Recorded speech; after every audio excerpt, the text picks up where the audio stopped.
Hi guys, so today I have made insolation and temperature का notes geography में and it's a short 2 page notes. तो मैं उसको फटाफट आपकी स्क्रीन पे दिख रही होगी आपको, तो वही पॉइंट्स को थोड़ा सा इलेबोरेट कर दूंगी and it will be like a quick I guess 10 minutes max to max 10 minutes का बनाऊंगी.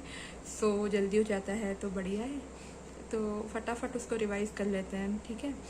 सो insolation and temperature. So 3 basic source हैं सोलर एनर्जी के जो हम लोग को मिलते हैं. सो उसके 3 फैक्टर्स हैं: solar radiation, gravity and endogenetic forces. ठीक है. फिर सोलर विंड जो है, what is solar wind? Proton और इलेक्ट्रॉन जो फोटोस्फीयर में से एमिट होते हैं and they travel into the chromosphere और the corona of the sun which are the outer part of the sun. So जो फोटोस्फीयर है वो हमें विजिबल होती है, but the chromosphere and the corona वो विजिबल नहीं है. That is visible only during the time of solar Eclipse. Okay. फिर सन का सरफेस टेम्परेचर, सरफेस मतलब उसका फोटोस्फीयर जो हमें दिखता है, so that is 6000 degree Celsius. और इलेक्ट्रोमैग्नेटिक रेडिएशन जो रेडिएशन निकलता है सन के आउटर सरफेस से, उसको हम इलेक्ट्रोमैग्नेटिक रेडिएशन बोलते हैं. तो वही इलेक्ट्रोमैग्नेटिक रेडिएशन जब अर्थ के सरफेस पे पहुंच जाता है, so that is what we call terrestrial radiation. ठीक है. सो जो डेटा है यहाँ पे कि 1/2 बिलियन पार्ट्स सोलर रेडिएशन हम लोग को अर्थ पे मिलती है and that is responsible for 99.97% of the energy of the अर्थ जो हम यूटिलाइज करते हैं. देन ये क्यों होता है कि हमारा सोलर रेडिएशन इतना कम क्यों मिलता है? बिकॉज अर्थ और सन के बीच का डिस्टेंस 15 लाख किलोमीटर है अप्रॉक्सीमेटली. एंड सेकेंडली अर्थ का साइज़ छोटा है, तो वो सारा सोलर रेडिएशन एब्जॉर्ब नहीं कर पाता. फिर सोलर रेडिएशन की जो वेरिएबिलिटी है अलग अलग अर्थ के अलग अलग रीजन्स में, उसके अलग अलग फैक्टर्स हैं. ओके. सो क्या क्या है? Rotation of the earth. Earth जब रोटेट करता है उसकी axis as we know it's tilted 66.5 degree with the orbital plane, not with the axis, orbital plane. तो उसके वजह से सोलर रेडिएशन वेरी करता है. Second, angle of sun's rays. तो इक्वेटर पे डायरेक्ट पड़ती है, जैसे जैसे ऊपर जाते हैं तो दे गेट स्लैंटेड. सो एक वो रीज़न है. एंड स्लैंटेड वाली जो रेज होती है वो ज़्यादा एरिया कवर करती है. डायरेक्ट वाली से वैसे आती है सो थोड़ा सा कवर कर पाती है. स्लैंटेड वाली ऐसे जाती है so they cover a larger area. Length of day. So length of day, sun कितना देर एक पार्ट ऑफ द डे में एक्टिव होता है, मतलब कितना एनर्जी रेडिएट करता है, that also is responsible. Transparency of atmosphere, कितना वो अलाउ करता है रेडिएशन को अंदर जाने के लिए. Configuration of land in terms of aspect. So land का जो कॉन्फ़िगरेशन होगा, like if it's a mountain and sun rays are falling on it, so एक साइड पे it will receive the sun rays ज़्यादा मिलेगा एंड अपोजिट साइड पे sun rays नहीं मिल रही होंगी, सो कम सोलर रेडिएशन होगा उस पर. Then this is the first page. Second page पे जाते हैं. सो सेकेंड पेज पे पेरीहिलियन और एपीहिलियन. सो पेरीहिलियन में सन और अर्थ सबसे क्लोज होते हैं and that happens on 3rd of January. And aphelion में सबसे दूर होते हैं सन और earth, so that is 152 million kilometre. वो होता है 4th जुलाई को. तो 3rd जनवरी को जो इंसोलेशन मिलती है, जो हम लोग जब अर्थ सन के क्लोज होता है, that is more then what we get on 4th July. ठीक है. अब इक्विनॉक्स और सोल्स्टाइस के बारे में बताया. तो इक्विनॉक्स जब सन की रेज डायरेक्टली पड़ती है, midday sun is overhead on the equator. And solstice कब होता है? जब sun is farthest away from the equator and एक हेमिस्फीयर में क्लोज एंड एक हेमिस्फीयर में दूर. ओके. सो इक्विनॉक्स की 2 डेट्स है, 21 मार्च एंड 23 सितंबर. और सोल्स्टाइस की 2 डेट्स है, 21 जून एंड 22 दिसंबर. फिर effect of solar radiation on the atmosphere. तो ये जो सोलर रेडिएशन है वो कभी कभी कम हो जाती है. क्यों? क्योंकि एटमॉस्फेयर में कुछ फिनोमिना होते हैं like absorption, scattering, reflection. Albedo के बारे में भी बताया. ठीक है. सो एब्जॉर्प्शन में क्या होता है? When the earth surface absorbs the solar radiation, तो उसमें they transform that energy into some heat energy. Okay. So like 14% of the solar radiation is absorb by the atmosphere, like by atmospheric gases, water vapour etcetera. Then scattering. Scattering में क्या होता है? When the waves reach the earth, so earth के atmosphere में बहुत सारे particles होते हैं. सो दो फैक्टर्स होते हैं जिसकी वजह से स्कैटरिंग होती है. एक ratio of the dust particles for the any other particle with to the ratio of the wave length. Okay, and ratio and scattering is inversely proportional to lambda की power 4. Okay, so if this two conditions are satisfied, तो scattering हो जाती है. Scattering के वजह से what are the effects. So effects का colour, हमें स्काई का कलर दिखता है. रूम में अगर कोई डार्क रूम है उसमें शेड आ रही हो, that happens due to scattering. और जो डे टाइम में ब्राइट होती है स्काई इतनी, that is also due to scattering. ठीक है. फिर रिफ्लेक्शन में क्या होता है, जो हमने स्कैटरिंग में फैक्टर पढ़ा कि that size of radius of that particle should be less than that of the lambda. तो इसमें क्या होता है कि जो साइज ऑफ द पार्टिकल होती है वो बड़ी होती है लैम्डा से, तो स्कैटरिंग नहीं होती. तो स्कैटरिंग नहीं होती है तो क्या होता है, रिफ्लेक्शन. ठीक है. तो रिफ्लेक्शन हो जाता है. अब एल्बिडो के बारे में ये बताया कि एल्बिडो जो है वो रेशियो है radiation reflected by the object upon radiation that falls on the object. ठीक है. तो एल्बिडो को मेजर करने के लिए we use different instruments like pyranometer और रिफ्लेक्टोमीटर. अब एल्बिडो के जो इफ़ेक्ट्स हैं वो 5 जगह शो होते हैं. तो पोल्स पे ज़्यादा होता है इक्वेटर के कंपैरिजन में, क्योंकि पोल्स पे आइस होती है. अब सदर्न पोल और नॉर्दर्न पोल में कहाँ ज़्यादा आइस है, सदर्न पोल पे. तो सदर्न पोल पे जो एल्बिडो होती है वो ज़्यादा होती है as compare to the northern pole. फिर फ्रेश आइस की ज़्यादा होती है ओल्ड स्नो से. डार्क सब्सटेंसेस या डार्क सॉइल की कम होती है लाइट से, क्योंकि डार्क एब्जॉर्ब कर लेता है सारा. रेडिएट कम करता है, रेडिएट कम करेगा तो लो एल्बिडो.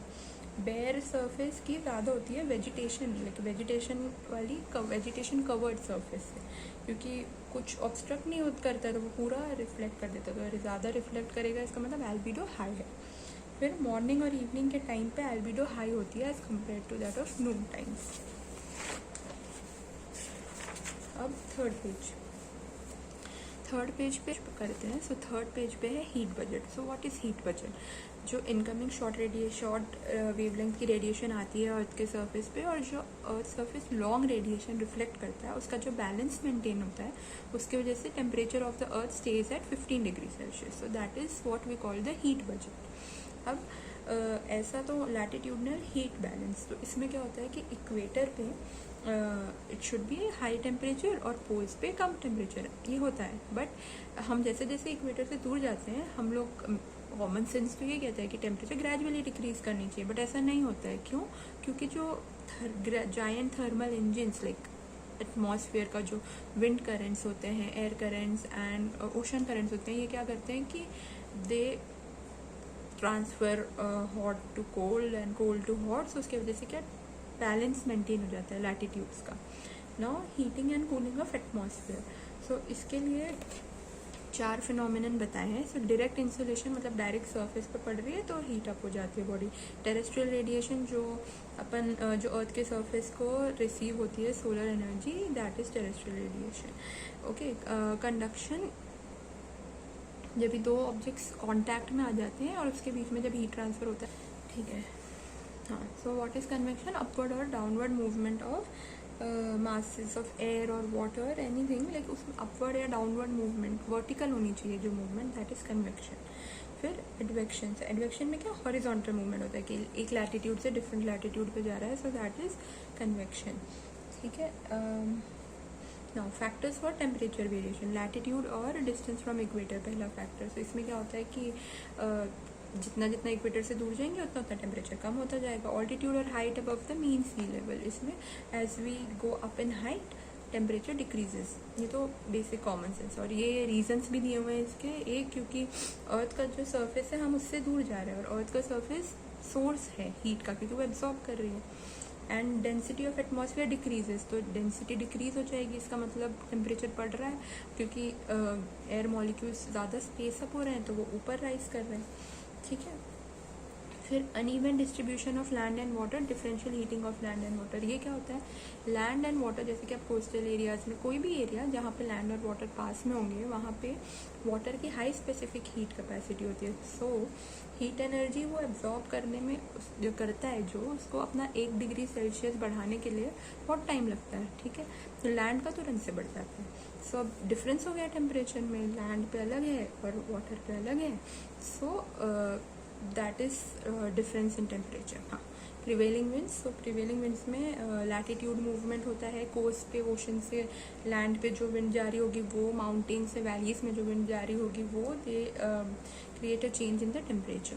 फिर ओशन करेंट्स, तो ओशन करेंट्स में ओशन करेंट्स जैसे कि गल्फ स्ट्रीम हो गया, तो वो क्या हॉट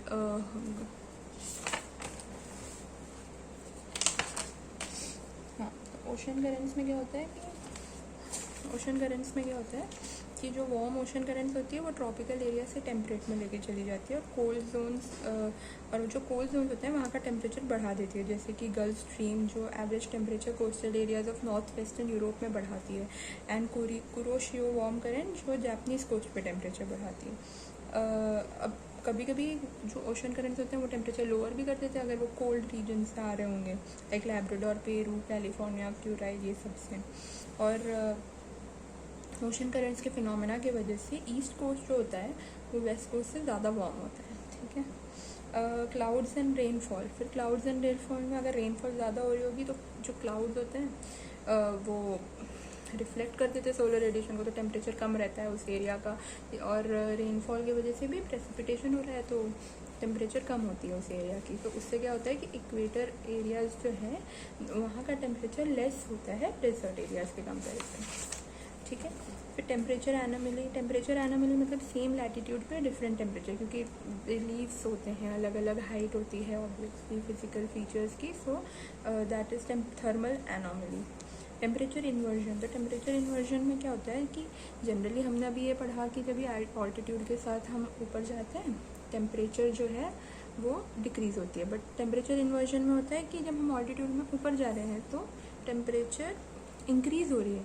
तो ये क्यों होता है, क्योंकि प्लेन्स में अगर सपोज ये सारे 4 कंडीशन जो लिखे हैं, कोल्ड विंटर नाइट है, या स्टेबल एटमॉस्फेरिक कंडीशन है मतलब नो वेलोसिटी इन एयर, मतलब हवा नहीं चल रही, क्लियर स्काई है या ड्राई एयर है, तो ऐसे में क्या होता है कि कोल्ड एयर जो है नीचे प्लेन्स के साथ कलेक्ट हो जाती है, और ऊपर का जो एयर है वो वार्म रहता है। सो इसका मतलब क्या हुआ कि नीचे का टेम्परेचर कोल्ड है और ऊपर गए तो टेम्परेचर हाई हो गया।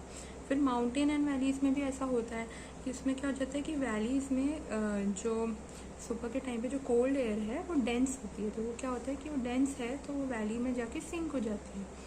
तो कोल्ड एयर अगर सिंक हो रही है और नीचे की जो हॉट एयर थी वो ऊपर राइज होकर एक्सपैंड हो गई है, तो hot air is above and cold air is down.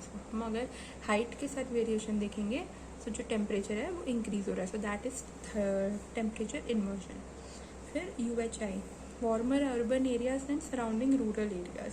So urban areas में UHI is urban human islands, urban heat islands. UHI is urban heat islands, ठीक है। तो उसके कॉजेज़ क्या है, कॉमन कंस्ट्रक्शन मटेरियल्स जो cement, concrete and metal surface जो भी है जो कंस्ट्रक्शन में यूज़ होता है, ये क्या एब्जॉर्ब बहुत कर लेते हैं हीट एनर्जी को। सो एब्जॉर्ब करेंगे तो टेम्परेचर ऑब्वियसली बढ़ जाएगा वहाँ का। और जो सरफेस एरिया ऑफ बिल्डिंग्स है वो छत देखी होगी, बिल्डिंग्स की वो ओपन होती है, खाली होती है, तो उसमें वो लोग लो एल्बिडो होती है वहाँ की। लो एल्बिडो मतलब वो लोग रिफ्लेक्ट कम करते हैं, एब्जॉर्ब ज़्यादा कर लेते हैं, तो उसके वजह से क्या होता है कि कूलिंग हो नहीं पाती और अर्बन हीट आइलैंड बन जाते हैं। तो इसके रेमेडीज़ क्या है, कूल पार्क्स बनाओ, ट्रीज प्लांट करो, ये सब करोगे सो कूलिंग मेंटेन रहेगी और टेम्परेचर कम रहेगा। And last urban oasis effect, last नहीं आइसोथर्म रहेगा। सो अर्बन ओएसिस इफेक्ट इसमें क्या है कि ये डेजर्ट एनवायरनमेंट में होता है, तो यहाँ पे जो सिटी सेंटर होता है वो कूलर होता है बाकी सराउंडिंग एरिया से, ठीक है। आइसोथर्म थोड़ा सा इंपॉर्टेंट है। तो आइसोथर्म क्या होता है कि अलग अलग जगह पे अगर इक्वल टेम्परेचर है तो आप एक इमेजिनरी लाइन ड्रॉ कर दीजिए उसको कनेक्ट करते हुए। तो जो इमेजिनरी लाइन आप ड्रॉ करेंगे और कंसिडर ये करेंगे कि सब एक ही ऑल्टीट्यूड पे है, तो जो टेम्परेचर आपने लाइन ज्वाइन की है उसको क्या बोलते हैं, आइसोथर्म। तो आइसोथर्म की कैरेक्टरिस्टिक्स क्या है, वो ईस्ट से वेस्ट रन करता है लैटिट्यूड्स के अलाउंग, ठीक है, ईस्ट से वेस्ट। फिर sudden bends when land water contrast, हमने अभी देखा लैंड और वाटर पे टेम्परेचर डिफरेंस बहुत ज़्यादा हो जाता है। सो जब ऐसा हो जाता है तो आइसोथर्म जब हम ज्वाइन कर रहे होते हैं तो ये बेंड हो जाती है, ठीक है। फिर spacing indicates latitudinal thermal gradient. इसका मतलब क्या है कि जहाँ पे मतलब कि अगर दो आइसोथर्म्स हमने बनाए हैं, दो अलग अलग प्लेसेस के टेम्परेचर के आइसोथर्म्स बनाए हैं, तो अगर स्पेसिंग कम है इसका मतलब टेम्परेचर बहुत ग्रेजुअली चेंज हो गया, तभी तो आइसोथर्म बनाने की ज़रूरत पड़ी। और अगर स्पेसिंग ज़्यादा है तो आइसोथर्म वाइडली स्पेस्ड होंगे, मतलब स्पेसिंग ज़्यादा है इसका मतलब कि टेम्परेचर डिफरेंस उसमें कम है, ठीक है, तभी तो हमें बनाना नहीं पड़ा आइसोथर्म। सो ये isotherm is a very important concept, इसको थोड़ा अच्छे से समझ लेना, that is very important, sir ने कहा था, ठीक है। सो आई गेस मैंने 10 मिनट के अंदर कर दिया, नहीं 10 मिनट के अंदर तो नहीं किया, बट खैर टॉपिक कवर करना ज़्यादा इम्पोर्टेंट था। Okay, thank you. Physical geography का इस पर कुछ आपको क्वेश्चंस वगैरह मिले तो प्लीज़ चाहे कमेंट सेक्शन में डाल देना।